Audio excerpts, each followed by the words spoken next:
इन दिनों अमेरिका में गुब्बारे की वजह से हड़कंप मचा हुआ है। इस बीच रिपब्लिकन पार्टी के सांसदों ने रविवार को चीन पर इस संदिग्ध निगरानी गुब्बारे के जरिए जानबूझकर अमेरिका के संवेदनशील सैन्य ठिकानों की जासूसी करने का आरोप लगाया।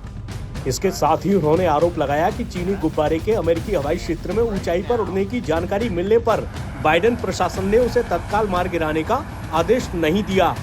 ऐसे में उसने चीन को अमेरिका की खुफिया सूचनाओं तक पहुंच दे दी। वहीं चीन ने अमेरिकी सेना द्वारा उसके कथित मौसम अनुसंधान गुब्बारे को मार गिराने की घटना पर कड़ी प्रतिक्रिया दी है। उसने अमेरिका पर बिना विवेक के बल प्रयोग करने का आरोप लगाया है। अमेरिकी आसमान में चीनी गुब्बारा उड़ने की घटना ने पहले से ही तनावपूर्ण दौर से गुजर रहे चीन अमेरिका संबंधों में तल्खी और बढ़ा दी है।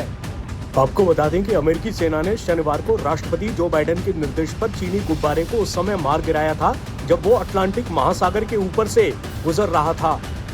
अमेरिकी आसमान में चीनी गुब्बारा दिखने के बाद अमेरिका के विदेश मंत्री एंटनी ब्लिंकन ने शुक्रवार को अपनी बीजिंग यात्रा स्थगित कर दी थी।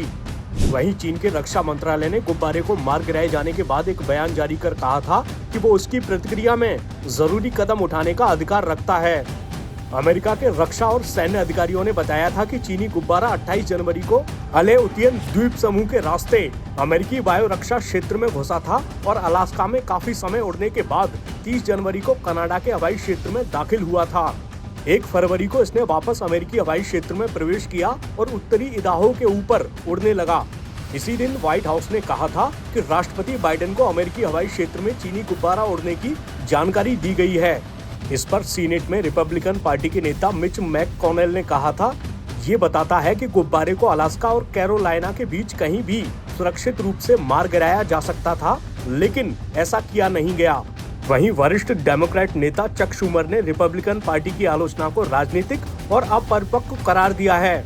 उन्होंने कहा है कि अमेरिका ने चीन को स्पष्ट संदेश भेजा है कि ये यानी गुब्बारों के जरिए निगरानी का प्रयास स्वीकार्य नहीं है। बाइडेन प्रशासन के एक वरिष्ठ अधिकारी ने दावा किया कि पूर्व राष्ट्रपति डोनाल्ड ट्रंप के प्रशासन में भी कम से कम 3 अलग-अलग मौकों पर चीनी गुब्बारे अमेरिकी आसमान में उड़े थे। इनमें से एक घटना बाइडेन के राष्ट्रपति पद संभालने के कुछ दिन पहले की है।